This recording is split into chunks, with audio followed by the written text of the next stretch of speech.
Entrevistas que lo conectan al mundo. Así amaneció. Sonaba el timbrazo, entonces vos tenías que tirarte de la cama, ponerte de rodilla, besar el piso y decir, te serviré.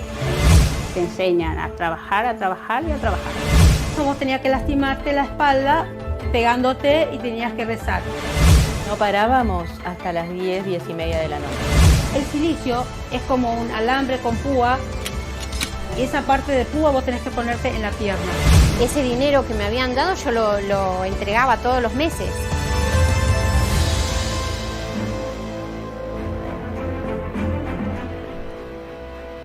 Hace pocas semanas, días, nos enterábamos de lo que estaban reclamando al mundo 43 ex empleadas domésticas de Sudamérica, que denunciaban al Opus Dei ante el Vaticano por servidumbre y explotación. Para hablar más del tema, tenemos la suerte hoy de tener a una de esas denunciantes. Ella es Alicia Torancio, y tenemos a su abogado, el doctor Sebastián Sal. Primero voy a hablar un poco con Alicia y después le voy a preguntar al doctor ya un poco el tema legal. Alicia, buenos días, muchísimas gracias por estar aquí, muchísimas gracias por tu valentía. ¿Cómo entraste a este grupo? Sí, buenos días y gracias a ustedes por brindarnos este espacio.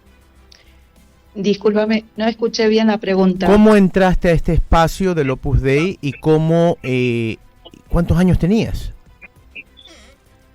Yo llegué al Opus Dei por medio de una de mis hermanas, que ya ella estaba en un centro y también fue del Opus Dei. Tenía 16 años. Primero había llegado para trabajar en un centro de varones, ¿sí?, de modo externo, y a los pocos meses, pedí la admisión al Opus Dei. Wow. ¿Cuánto tiempo estuviste en este centro del Opus Dei o en los centros del Opus Dei? Estuve 13 años. ¿Cuáles son ustedes han reclamado por barbaridades y por excesos? Cuéntanos algunos de estos excesos del Opus Dei contra ustedes. Bueno, primero, la explotación, como bien dijeron ustedes, creo, sí, a nivel laboral, ¿no? Pero yo quiero aclarar algo ahí, ¿no? O sea, hablamos de explotación laboral, pero es doblemente grave, según mi entender, ¿no? Desde hoy, porque había como un abuso, digamos, desde lo espiritual, ¿no? Porque no era que vos te ponían una carga horaria y vos decías, bueno, trabajá estas horas, sino era como dar al 100%, porque era como que Dios te lo pedía, o era como lo que conllevaba la vocación, dar al 100%, ¿no? Como que siempre hay algo que, ya me he ido hace varios años, y aún recuerdo, ¿no?, el de ser como burros de carga, ¿no? O una frase del fundador, ¿no?, que me quedó hasta el día de hoy, ¿no?, que es de que teníamos como que aspirar a morir exprimidos como un limón, ¿no? Y eso, más que te machacaban todos los días o siempre que se podía, era peor, ¿no? Porque no era que te decían, bueno, esta es tu carga horaria, ¿no? Sino era como que siempre vos tenías como que dar al 100%, ¿no? O sea, como, entonces, o sea...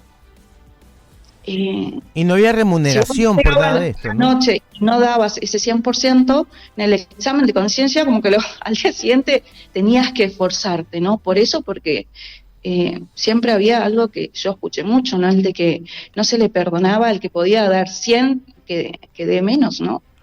Y aparte de todo esto, según todo lo que he leído, ustedes no tenían ninguna remuneración, todo lo que ganaban tenían que entregarlo. Bueno, a ver, en los últimos años que yo estuve, había como un salario simbólico, digo simbólico porque te lo depositaban en el banco, vos ibas, lo retirabas y lo entregabas así, al 100%, ¿no? Y anteriormente, sé de las otras que están conmigo con el reclamo, que directamente no recibían, ¿no? Ni siquiera ese salario simbólico, ¿no? sea, eras como, sí, o sea, supuestamente eras, no, perdón, no, digo supuestamente, te hablan de que sos cristiano en el medio del mundo, tu vocación es el llamado a la santidad en el medio del mundo, pero, o sea, es como, es el mensaje, pero después la realidad es como todo lo contrario, ¿no? ¿Cómo tomaron la decisión de unirse para hacer esta denuncia ante el Vaticano? Mira, fue yo no fui una de las primeras, quiero aclarar, que buscó, ¿no? Para hacer este reclamo, ¿no? Fueron otras, sí, después fuimos sumándonos, porque o sea, sabíamos que si solas, ante una institución con tanta potencia, bueno, ahora me sale la palabra, ¿no? Fuerza. Tanto poder, gracias. Con tanto poder en el mundo entero, ¿no? Y más en Argentina, o sea, no iba a hacer nada, ¿no? Y de hecho, una de las que comenzó con todo, lo intentó, ¿no? Y no pudo. Y así poco a poco fuimos sumándonos, fuimos contando nuestras historias, porque cada una tiene su historia propia, pero creía que era, o sea, no dimensionábamos, ¿no? De todo lo que habíamos pasado y que todos teníamos como características como, parecidas, ¿no? Entonces fue así como, bueno, no fui, aclaro, ¿no? Nuevamente no fui yo, pero fue Lucía, que es una de las que está, que buscó, mejor dicho, dio con el dato del doctor Sal, que es el que nos representa hoy, ¿no? Claro, 9 de la mañana, 43 minutos. Alicia, leo en las notas de prensa internacional que detrás de esto hay una historia de reclutamiento engañoso, ¿no? Servidumbre y autoflagelación que perduró por décadas. Detállame la palabra autoflagelación que eran obligadas. Bueno, en la nota última, una de las notas, ¿no? Fue justamente la que di yo, en la que hablo más de tres en particulares, ¿no? O sea, uno es el silicio, otro es las disciplinas que se llaman, ¿no? Que es como un látigo.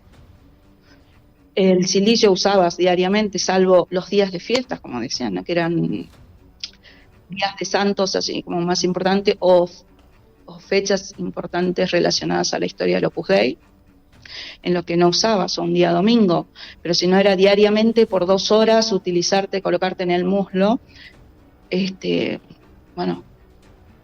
Contactos del silicio. Claro. El silicio es como un collar, sería, ¿no? Sí, lo tengo claro. Un Tenemos collar clarísimo. externo, pero que tiene como puntas, está hecho de alambre, ¿no? Y tiene puntas. Totalmente de acuerdo. Y eso es lo que te aplica. Sí, okay. Perdón. Ponme al doctor, al abogado, por favor, que está ahí. Sí, ¿cómo estás? Doctor, para todos ahí en Ecuador. Sebastián, ¿cómo le va? Sebastián Sala, abogado del Poder Judicial, enfocado en este tema. Doctor, ¿qué ha recibido como respuesta todas las denuncias desde el Vaticano? ¿Qué ha dicho el Vaticano? ¿Se ha manifestado la Iglesia en Argentina, la Iglesia en el mundo? ¿Algún mensaje? ¿Qué ha sucedido? Bien, ahí tenemos varias cosas, digamos. Oficialmente no tenemos nada, pero sí tenemos extraoficialmente. ¿Qué quiere decir esto de extraoficialmente?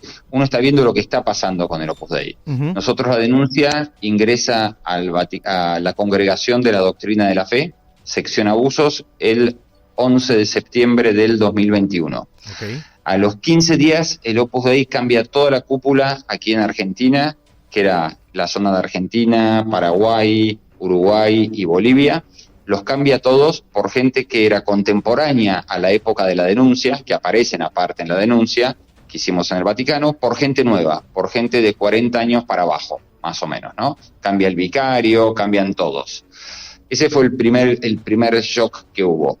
Después, el Vaticano empezó con esto a pedirle, tenemos entendido, información al Opus Dei, e inclusive fue sacando estas sanciones a raíz de la denuncia que hicimos nosotros. Esto a nosotros nos lo fueron adelantando bastante antes. Nosotros sabíamos que esta especie como de bajada de categoría al Opus Dei iba a salir. De hecho, yo tuve una reunión en el 5 de noviembre del año pasado con el nuevo vicario en Argentina, y le adelantamos que esto iba a pasar si no solucionaban el tema.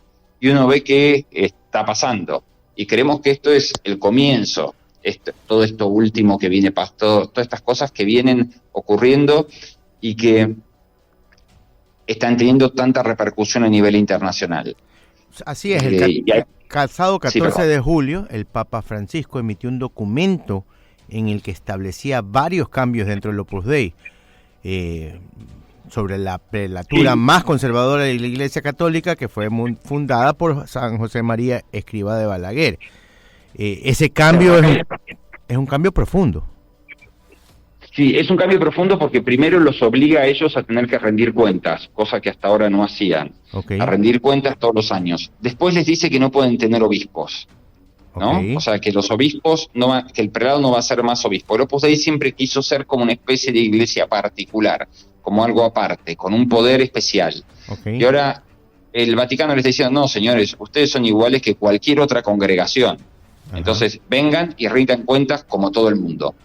Porque lo grave de esto es que en la denuncia que hacemos nosotros no son cuestiones que ocurrieron solo en la Argentina, ocurrieron en muchas partes del mundo. Cuando la noticia acá tomó cierta repercusión mediática, nos llamaron de Inglaterra, exnumerarias auxiliares de Inglaterra, de Irlanda, de España, de México. En Ecuador mismo tienen este problema ustedes. Hay una casa que se llama Solana, que queda en Tumbaco. La verdad no sé en qué ciudad es. En Quito, al lado de Quito. En Quito. Tienen ahí, donde tienen casualmente lo mismo. Y este fue lo que causó especial escozor en la iglesia. No solo el hecho del aprovechamiento, de la captación de menores de edad, sino también el hecho de que las encerraban, las aislaban de su familia, no les dejaban tener accesos a los medios de comunicación, empezaban a adoctrinarlas en lo que es el Opus Dei y a decirles que tenían una vocación determinada. Fíjense qué particular, la vocación a ser empleada doméstica del Opus Dei. O sea, como que Dios les pide eso desde siempre y para siempre. Y que si no la cumplían, se iban a ir al infierno. Y que iban a ser... Piensen que estamos hablando de mujeres que casi no tenían educación, que les habían prometido venir a estudiar, en este caso a Buenos Aires, para tener una mejor vida, y terminaron encerradas y captadas al mejor estilo secta, te diría, ¿no? Sí. Aislándolos de todos, de amigos, de familias y demás. Alicia, ¿qué te robó, según tus propias palabras, el Opus Dei? Mira, lo primero que se me viene ahora a la cabeza es años de vida, ¿no? Se podría decir salud también, porque los últimos años que yo estuve en el Opus Dei estuve con una depresión profunda, ¿no? Que de hecho yo hablo en la nota, ¿no? Que terminó con un intento de suicidio y que fue ahí donde me permitieron irme, ¿no? Y que la verdad que es una de las cosas que, bueno, tantas, ¿no? Pero que me duele profundamente y decepciona, ¿no? De estas que vos te das cuenta, ¿no? Con el tiempo decís, bueno, esto realmente te hablan de Dios, de la caridad cristiana, y lo que menos tenés estando dentro es eso, ¿no? Porque llegué a tal extremo, y cuando llegué a ese extremo, estando en una institución, en una internación, me permiten que escriba una carta al prelado para que me permita, para que me vaya, ¿no? Estando tan enferma en ese momento, ¿no? Entonces, o sea, tiempo con mi familia, sí, indirectamente, o sea, yo siempre agradezco tener una familia que, más allá de que no me permitían estar tan cerca de ellos, siempre estuvieron, ¿no? Y cuando yo me fui, que me estuve sola, ¿no? Porque te vas sin nada, así literal, ¿no? O sea, sin un peso, o sea, sola. Tuve esa familia, ¿no? Que me apoyó y que, bueno, también me ayudó a recuperarme, ¿no? Porque hoy puedo decir que estoy bien, ¿no? Y que pude salir de esa depresión. Qué bueno. Doctor, ¿han sufrido amenazas, presiones, ellas y usted, porque sabemos que el Opus Dei es un grupo muy grande y poderoso, ¿han sufrido algún tipo de amenaza? En realidad lo que sufrieron ellas fue un grave hostigamiento, sobre todo desde que se creó hace unos 15 días aquí el Opus Dei creó una especie de comisión para investigar lo sucedido, como si ellos no supieran lo que había pasado, ¿no? Porque de hecho es importante hacer resaltar que dentro del grupo de las 43 hubo, por ejemplo, 3 mujeres que trabajaron en la sede central del Opus Dei, en Roma, ¿no? O sea, no es que es algo que pasó en Argentina. Por eso digo. Entonces ellos vinieron acá a hacer esa investigación, a ver, como sorprendidos de lo que estaba pasando. Y realmente las hostigaron a mis clientas a todo nivel, por todos los medios que pudieron, ya sea por llamadas telefónicas, por redes sociales, insistiéndoles que tenían que ir, que si no iba a ser un desastre para ellas, que era lo mejor que podía pasar. Y de paso me insultaban a mí, que era el abogado. Así que lo mejor de todo es que los tenemos grabados. Bueno. Y como el mensaje era igual en todas las personas que llamaban, se notaba que era una campaña organizada por el Opus Dei, y de hecho sabemos que es una campaña organizada para desprestigiarme a mí y para desprestigiarlas a ellas.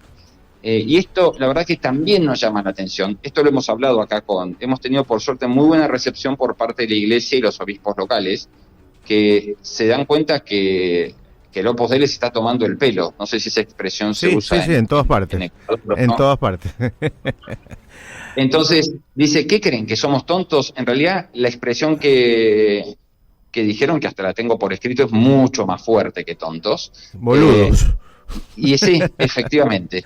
Y están realmente enojados, o sea, porque creen que ya han pasado la raya. Sí. Y el miedo que tiene, el peor miedo creo que tiene el Opus Dei, más allá de la sanción que puede ser judicial, de los reclamos y demás, es la sanción de la misma Iglesia. Porque ellos siempre se creyeron que eran lo mejor de la Iglesia, que eran exclusivos, que eran más que nadie, y ahora se están dando cuenta que no es así, ¿no? Okay. Y que la Iglesia les está poniendo freno. Alicia, se nos acabó el tiempo, y al doctor Sebastián Sal, muchísimas gracias por haber estado aquí el día de hoy con nosotros. Gracias por ser valientes, y esperamos que todo llegue a buen fin, porque nadie tiene derechos sobre nadie. Ni siquiera los representantes de Dios, y esto es algo que le digo a nivel personal, tienen derechos sobre el ser humano. Mucha suerte, les deseamos lo mejor a ustedes, y por favor, doctor, sobre todo usted, déjenos saber cómo marcha el tema.